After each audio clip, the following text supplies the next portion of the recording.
नमस्कार. प्रेमाची गोष्ट या मालिकेच्या आजच्या भागामध्ये मी तुम्हा सर्वांचे अगदी मनपूर्वक स्वागत करते. आजच्या भागामध्ये आपल्याला पाहायला मिळतं, सागर ऑफिसच्या कामामध्ये बिझी असतो. तेवढ्यातच तिथे मुक्ता येते आणि सागरला म्हणते, सागर ऐका ना, मला तुमच्याशी बोलायचं आहे. तर सागरा मुक्ताला म्हणतो, अहो बोलण्यासाठी परवानगी कसली मागताय, बोला ना तुम्ही. तर मुक्ता ही सागरला म्हणते, सागर असं नाही, मला तुमच्यासोबत खरंच खूप महत्त्वाच्या गोष्टीवर बोलायचं आहे आणि त्यासाठी मला तुमचं 100% अटेन्शन हवं आहे. त्यामुळे प्लीज महत्त्वाच्या विषयावर बोलत असताना प्लीज हे ऑफिसचं काम नको. आता सागरा मुक्ताला शांत करत म्हणतो, तुम्ही अगोदर शांत व्हा. तर त्यानंतर सागरा मुक्ताला म्हणतो, ठीक आहे, तुम्हाला जे काही बोलायचं आहे ना ते बोला ना. तर त्यानंतर सागरा मुक्ताला विचारतो, सगळं ठीक आहे ना. मुक्ता म्हणते, नाही सागर, काहीच ठीक नाही आहे. तुम्हाला कळतंय का, काहीच ठीक नाही आहे. सागर, अहो मी तुम्हाला किती वेळा सांगितलं होतं की आदित्य ट्रेसमध्ये आहे, त्याला खूप त्रास होत आहे. मग तुम्ही त्याच्याशी बोललात का, त्याला काही विचारलात का, त्याचं मन मोकळं केलात का, त्याच्याशी मन मोकळेपणाने गप्पा मारलात का, नाही ना. तर त्यानंतर सागर म्हणतो, अहो घरामध्ये ज्या काही गोष्टी घडत आहेत त्यामुळे आदित्यला खूप त्रास होत असेल. तर मुक्ता ही सागरला म्हणते, म्हणजे तुम्ही या सगळ्याचं इमॅजिन करून मोकळे झालात का सागर. सागर, अहो तुम्हाला मी काय सांगितलं होतं, त्याच्याशी बोला, परंतु नाही, तुम्ही अजूनही त्याच्याशी बोलला नाही आहात सागर. मी केलं असतं हे सगळं काही, परंतु मी जर त्याच्याशी बोलायला गेली तर तो मुलगा माझ्यावर चिडतो, रागवतो आणि तुम्ही त्याच्याशी अजूनही बोलला नाही आहात सागर. तर त्यानंतर सागर म्हणतो, नक्की काय झालं आहे मुक्ता. मात्र मुक्ताला खूप वाईट वाटत असतं. तर मुक्ता ही सागरला म्हणते, सागर मी तुम्हाला कसं सांगू, मला काहीच कळत नाही. आता मुक्ता ही सागरला म्हणते, सागर आज सकाळी त्या मुलाने बिछाना ओला केला. आता हे ऐकल्यानंतर सागरला धक्काच बसतो. तर आता मुक्ताच्या डोळ्यासमोर घडलेला सगळा प्रसंग येतो. सत्य लपवण्यासाठी आदित्यने केलेले प्रयत्न आणि आदित्य किती घाबरून गेलेला असतो हे सगळं काही मुक्ताच्या डोळ्यासमोर येतं. आदित्यने केलेली गयावया की मला घराबाहेर काढू नका, हे सगळं आठवल्यानंतर मुक्ताला खूप वाईट वाटतं. तिला रडायला येत असतं आणि सागरलाही आदित्यची खूप काळजी वाटत असते. तर दुसरीकडे पाहायला मिळतं, सावनी ही कॉफी पिण्यासाठी आलेली असते. आता सावनी ही नाटक करत म्हणते, माझं डोकं खरंच खूप दुखत आहे. तर त्यानंतर सावनी ही स्वातीला आवाज देते आणि स्वातीला आवाज देत म्हणते, स्वाती माझ्यासाठी काम करशील का, प्लीज माझ्यासाठी कडक कॉफी बनवून देशील का. आता हे ऐकल्यानंतर इंद्राताईंना मात्र सावनीचा खूप राग येतो. इंद्राताई सावनीकडे येतात आणि सावनीला म्हणतात, ए म्हशी, ऑर्डर सोडायला हे हॉटेल नाही आहे. तर त्यानंतर सावनी ही इंद्राताईंना म्हणते, तुम्हाला रेस्टॉरंट म्हणायचं आहे का. तर इंद्राताई म्हणतात, तेच ते, तू मला शहाणपणा शिकवू नको. आणि हे बघ, हे तुझं घर नाही, कधी पण झोपा, कधी पण उठा. परंतु मला एक कळत नाही, तुला एवढी झोप कशी येते गं, मला तर बाई एवढी झोप लागतच नाही.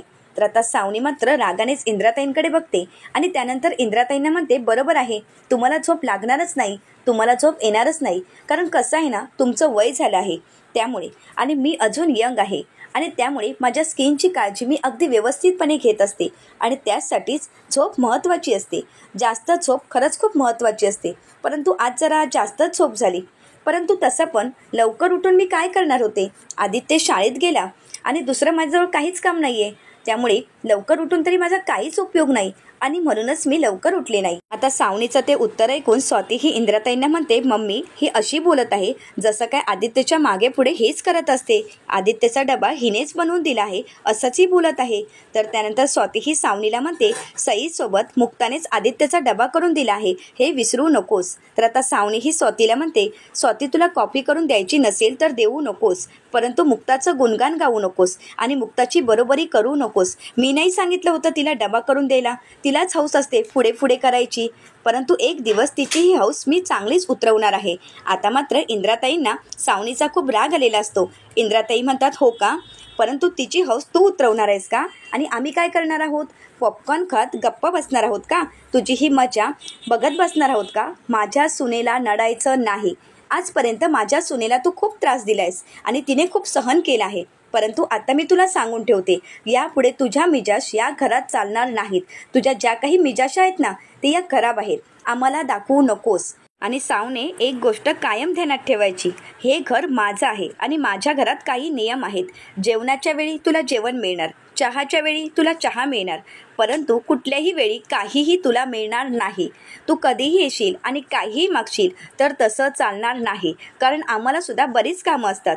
तुला तर काही कामच नसतात, तू फक्त रिकामी असतेस. आणि पुन्हा जर स्वातीला सांगितलंस की मला कॉफी बनवून दे, तर मात्र एक गोष्ट लक्षात ठेव, त्याच गॅसवर मी तुला बसवेन आणि तुझ्या तोंडात दूध, साखर, कॉफी सगळं काही भरेन आणि तुलाच कॉफी बनवेन. तर त्यानंतर मात्र इंद्राताईंचं हे बोलणं ऐकून सावनीला खूप राग आलेला असतो. सावनी ही इंद्राताईंकडे रागाने पाहू लागते. इंद्राताई म्हणतात, ही गोष्ट कायम लक्षात ठेवायची, त्यामुळे यापुढे या घरातील कोणालाही कामं सांगायची नाहीत, कारण कोणीही तुझा नोकर नाही.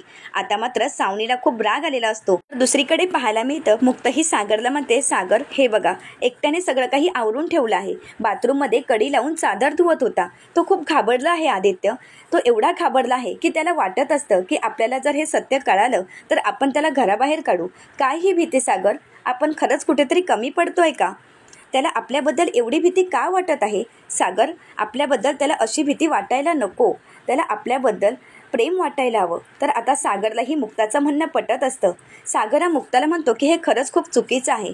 हा सगळा खूप कठीण काळ आहे आदित्यसाठी. मला आदित्यशी बोलावंच लागेल. तर मुक्ताही सागरला थांबवत म्हणते, सागर तुम्ही बरे आहात ना? अहो, मी तुम्हाला काय समजावण्याचा प्रयत्न करत आहे. अहो, त्याने हे सर्व काही केलं आहे याचा अर्थ तुम्हाला कळतोय का सागर? त्याला हे आपल्याला कळू द्यायचं नाहीये.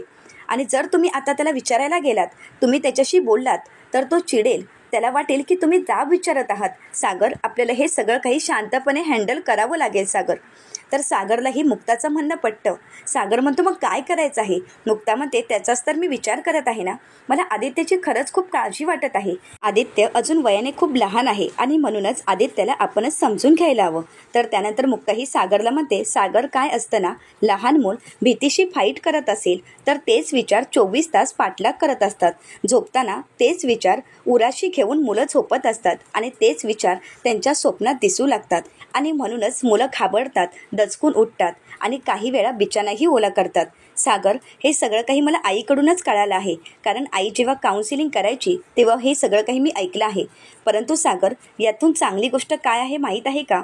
आदित्यने ते चादर धुवून टाकली आहे, तर त्यानंतर त्याने बिछानाही नीट केला आहे. म्हणजेच त्याला या सगळ्या गोष्टीची जाणीव आहे. त्याला लाज वाटत आहे की आपण कुठेतरी चूक केली आहे, परंतु बिचाऱ्याला किती भीती वाटत आहे ना.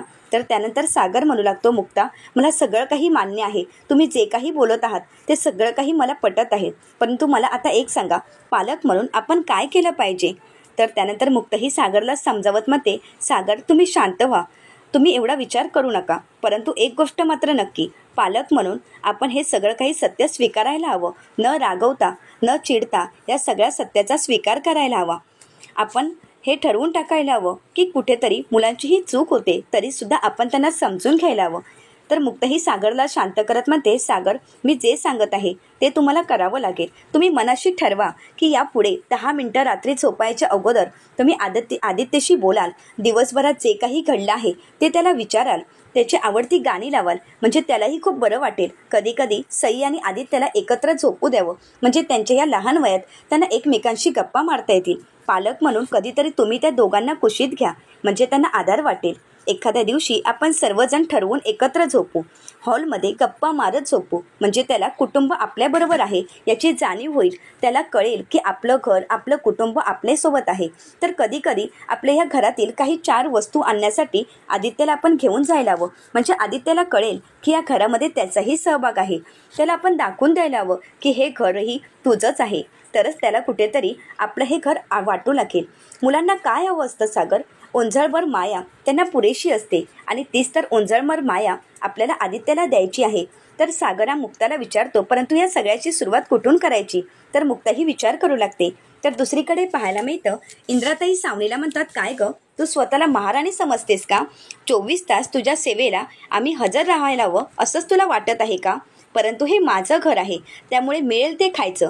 पूर्वीसारखे मी तुझे चोचले पुरवणार नाही. मला घेवडाच नको, मला मेथीच नको, बांगडेच नको, मला पापलेट पाहिजे, सुरमई पाहिजे, हे तुझ्या पुढ्यात पडेल असं जर तुला वाटत असेल तर तसं होणार नाही. जे घरात शिजलेलं असेल तेच तुझ्या पुढ्यात पडेल आणि तेच तुला खावं लागेल. त्यानंतर तुला काही बोलता येणार नाही. आता इंद्राताईंनी सावनीला चांगलंच सुनावलेलं असतं आता मात्र सावनीला खूप राग येतो. सावनी ही इंद्राताईंना म्हणते, गप्प बसा, काय चाललंय तुमची बडबड बडबड बडबड. एकतर माझं डोकं दुखत आहे आणि तुमची ही बडबड ऐकायची का मी? पण एक गोष्ट लक्षात ठेवा, तुमचं हे ऐकून घ्यायला मी तुमची सून नाही. तर इंद्राताई म्हणतात, नशीब माझं, आई एकविरेला माझी दया आली आणि मुक्तासारखी चांगली सून मला मिळाली आहे. आणि अगं तू तू सून काय, आई काय, बायको होण्याच्या सुद्धा तुझी लायकी नाहीये आणि तुझी लायकी काहीच नाही आणि म्हणूनच तुझी ही अवस्था झाली आहे. सावनी ही इंद्राताईंकडे रागाने पाहू लागते. तर इंद्राताई सावनीला म्हणतात, आदित्यसाठी झेलतोय तुला आम्ही, नाहीतर या घरातच काय, या घराच्या बाहेरही कधी उभं राहू दिलं नसतं. तर त्यानंतर इंद्राताई खूप चिडलेल्या असतात. तर स्वाती म्हणू लागते, राहून दे ग मम्मी, तिला बोलून काय उपयोग आहे, काहीच फायदा नाही, आपलं तोंड दुखेल परंतु ही कधी सुधारणार नाही. आणि हो सावनी, तुला काय वाटलं मी तुला कॉफी बनवून देणार आहे का? तुला कॉफी हवी असेल, चहा हवं असेल तर तुझं तू घ्यायचं, आम्ही कोणीही तुला बनवून देणार नाही. तर इंद्राताई म्हणतात, हो, परंतु त्यानंतर भांडीही स्वतःच घासायची आहेत, कारण भांड्यांचा पसारा इथे ठेवायचा नाही, कारण तुझं सगळं आवरून घ्यायला आम्ही काही तुझे नोकर नाही आहोत. तर आता स्वाती आणि इंद्राताई सावनीला चांगलाच धडा शिकवतात. स्वाती आणि इंद्राताई बोलत असताना सावनी मात्र शांतच असते. इंद्राताई म्हणतात, मला पसारा केलेला आवडणार नाही, तुला हवं ते तू बनव, परंतु पसारा करायचा नाही.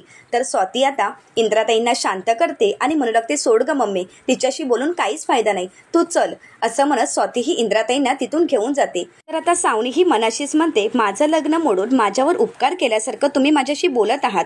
मुक्ताच मला इथे घेऊन आली आहे, मुक्ता तुम्हाला इथे आणलं म्हणजे यांचं जळकं बोलणं मला ऐकावं लागेल, हाच तुझा प्लॅन होता ना? परंतु ठीक आहे, मी पण सावनी आहे, बघता बघता एक ठिणगीवरून अशी आग लावेल ना की तुझा हा सुखी संसार तुझ्या डोळ्यात देखतच जळून खाक होईल. तर दुसरीकडे पाहायला मिळतं, मुक्ता ही सागरला म्हणते, सागर, माझ्या डोक्यात एक प्लॅन आहे, आपण सर्वांनी रात्री एकत्र बसून गेम खेळू, खूप धम्माल करू आणि या गेममध्ये जे विनर ठरतील त्यांना आपण खूप छान असं गिफ्ट देऊ, म्हणजे खरंच खूप मजा येईल आणि अशानेच आदित्यलाही खूप बरं वाटेल आणि जर आदित्य जिंकला तर त्याच्यामध्ये जिंकल्याची फिलिंगही येईल, त्याला खूप बरं वाटेल आणि आपण सर्वांसाठी गिफ्ट आणायचं आहे, परंतु आदित्यासाठी स्पेशल गिफ्ट. तर सागर म्हणतो, ठीक आहे. तर आता सागरला मुक्ताचा हात पकडत मुक्ताला म्हणतो, थँक्स, आदित्य खूप नशीबवान आहे, त्याला तुम्ही पाठीशी आहात. सावनीने कधीच त्याला असं समजून घेतलं नाही किंवा सावनी आणि मी असं कधी करूही शकलो नसतो. तर मुक्ता म्हणते, परंतु सागर, आता या गोष्टीचा विचार करायचा नाही आणि प्लीज तुम्ही सावनीबद्दल बोलू नका, त्यांना जसं वागायचं आहे तसं वागून देत, परंतु आदित्यला 2 पालक आहेत आणि मी तुमच्यासोबत आहे, तुम्ही तुमचं कर्तव्य कधीही विसरू नका आणि तुमच्या कर्तव्यात कधी कमीही पडू नका. तुमचं कर्तव्य अगदी तुम्ही छान पद्धतीने निभवायचं आहे आणि छान पद्धतीने आपण आदित्यचं संगोपन करायचं आहे. तर दुसरीकडे पाहायला मिळतं, बँकेतून सावनीचं क्रेडिट कार्डचं बिल आलेलं असतं. तर सावनी त्यांना म्हणू लागते की मी लवकरच हे क्लिअर करते. तर ते म्हणतात, नाही मॅडम, थोडे दिवस नाही, तुम्हाला आताच हे बिल द्यावं लागेल. तर सावनी म्हणते, प्लीज, आजपर्यंत मी तुमचं कोणतंही बिल असं ठेवलं होतं का? नाही ना, मग हे बिल मी लवकरात लवकर क्लिअर करेन. तर ते म्हणतात, परंतु मॅडम तुम्हीच बघा ना, गेल्या 2 महिन्याचं बिल आहे आणि गेल्या महिन्यात तर किती जास्त बिल आहे. तर सावनी म्हणते की हो, कारण माझं लग्न, असं म्हणत सावनी शांत होते. तर त्यानंतर ते सावनीला म्हणतात, मॅडम मला काही माहीत नाही, तुम्हाला हे बिल आताच पे करावं लागेल. तर सावनी म्हणते, परंतु आता माझ्याजवळ पैसे नाहीत. तर ते म्हणतात, मॅडम तुम्ही जर पैसे नाही दिलेत तर मग आम्हाला पुढे जाऊन उत्तरं द्यावी लागतील, परंतु आता तुम्हाला पैसे द्यावीच लागतील. तर सावनी म्हणते, माझ्याकडे आता पैसे नाहीत, आता काय मी पैसे कुठून हवेतून मागवून घेऊ का? माझ्याकडे पैसे नाहीत, एकदा सांगितलेलं कळत नाही का? तर ते सावनीला म्हणतात, परंतु मॅडम तुम्हाला बिल तर क्लिअर करावंच लागेल. तर तेवढ्यातच तिथे सागर येतो आणि सागर विचारतो की कोण आहात तुम्ही? तर ते म्हणू लागतात की SM बँकेतून बिल आलं आहे, परंतु मॅडम काही बिलाचे पैसे देण्यासाठी तयार नाहीत. तर सावनी म्हणते, मी असं कुठे म्हणाले की मी पैसे देणार नाही, मी काय म्हणाले आहे, मी लवकरात लवकर तुमचे पैसे देईन.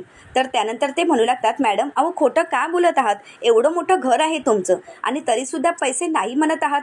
तर सागर म्हणतो, 1 मिनिट, हे घर त्यांचं नाही आणि दुसरी गोष्ट म्हणजे किती बिल आहे? तर ते सागरला म्हणतात की 2 लाख, परंतु सर तुम्ही आता 1.5 लाख दिले तरी चालतील. तर आता सागरला 1.5 लाखाचा चेक तयार करतो आणि त्यांच्याजवळ देतो. तर त्यानंतर ते सर सावनीला म्हणू लागतात, मॅडम 1.5 लाख तर मिळाले आहेत, परंतु 50,000 तुम्ही लवकरात लवकर द्या. तर आता सावनी ही तोऱ्यातच त्यांना म्हणते की तुम्हाला तुमचे पैसे मिळाले आहेत ना, मग इथून निघायचं. तर त्यानंतर ते तिथून निघून जातात, परंतु सावनीचा तोरा काही अजूनही उतरलेला नसतो. सावनी ही सागरला म्हणते, 1 मिनिट सागर, हे पैसे तुला द्यायची काहीच गरज नव्हती, कारण मी हे पैसे तुझ्याजवळ मागितले नव्हते. तर सागर म्हणतो, 1 मिनिट, आवाज खाली. आणि दुसरी गोष्ट म्हणजे हे हर्षवर्धन अधिकारी यांचं घर नाही, सागर कोळी याचं घर आहे. त्यामुळे कोणीही इथे पैसे मागायला आलेलं मला चालणार नाही. आणि सई आणि आदित्य घरात असतात, त्यामुळे लहान मुलांच्या समोर मला तमाशा नको. आणि राहिली गोष्ट आदित्यच्या खर्चाची, तर आदित्यचा सगळा खर्च मी उचलेन. त्याचे वडील त्यासाठी समर्थ आहेत, त्याचा बाप्पा समर्थ आहे. आणि दुसरी गोष्ट तुझा खर्च, तुझा जो काही खर्च आहे तो मी उचलेन, परंतु वायफळ खर्च मी उचलणार नाही. आणि जो खर्च होईल त्याचा मला हिशोब हवा. तर त्या ऐकल्यानंतर सावनीला धक्काच बसतो. सावनी विचारते, काय? मी आणि तुला हिशोब द्यायचा आहे?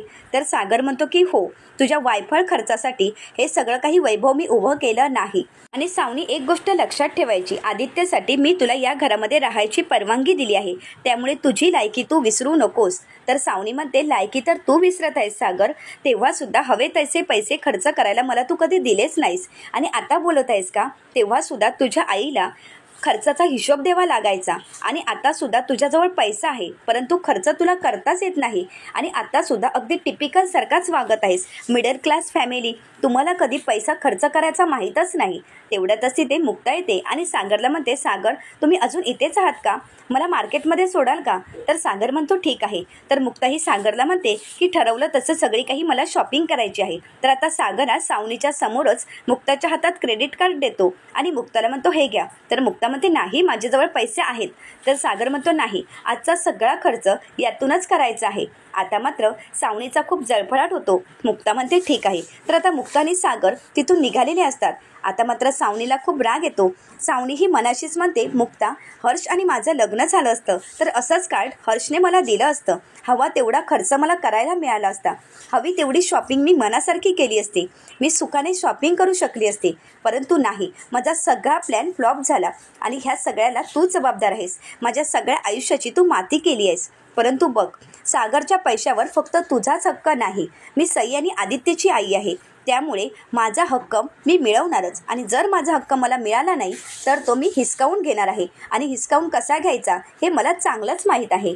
तर दुसरीकडे पाहायला मिळतं, मुक्ता ही शॉपिंग करून आलेली असते. तर आता सागरही ऑफिसमधून आलेला असतो. तर सागर मुक्ताला विचारतो, झाली का शॉपिंग? तर मुक्ता म्हणते, हो, खरंच खूप छान झाली. तर सागर मुक्ताला विचारतो, तुम्ही कधी आलात? तर मुक्ता म्हणते, झाली 5-10 मिनिटं. तर सागर म्हणतो, एवढा उशीर, एवढा लेट का झाला? तर मुक्ता म्हणते, अहो तुम्ही ठरवलेल्याच ठिकाणी मी गेले होते, परंतु काय झालं, त्याचवेळी मला माझ्या मैत्रिणीचा कॉल आला आणि मला ती म्हणाली की दादरमध्ये ग्राहक पेठ भरली आहे. मग म्हटलं की तिथेच जावं आणि शॉपिंग करावी, कारण खूप छान डिस्काउंट होता. आणि म्हणूनच लगेच दादर ट्रेन पकडली आणि तिकडे गेली. तर त्यानंतर सागर म्हणतो, ट्रेनने? अहो कार घेऊन जायचं ना. तर मुक्ता म्हणते, अहो खर्च कमी करण्यासाठी मी जर ट्रेनने गेले आणि कार घेऊन गेले असते तर काय उपयोग? तर त्यानंतर सागरा मुक्ताला म्हणतो, अहो पण तुम्हाला शोभतं का?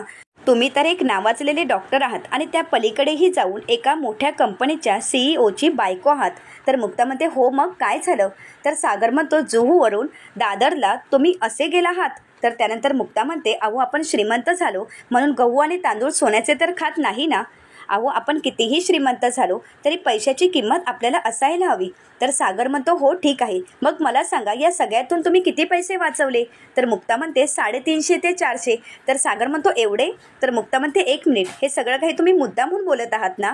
तर सागर म्हणतो, मग काय बोलू? अहो 400 रुपये वाचवण्यासाठी तुम्ही एवढ्या लांब गेलात?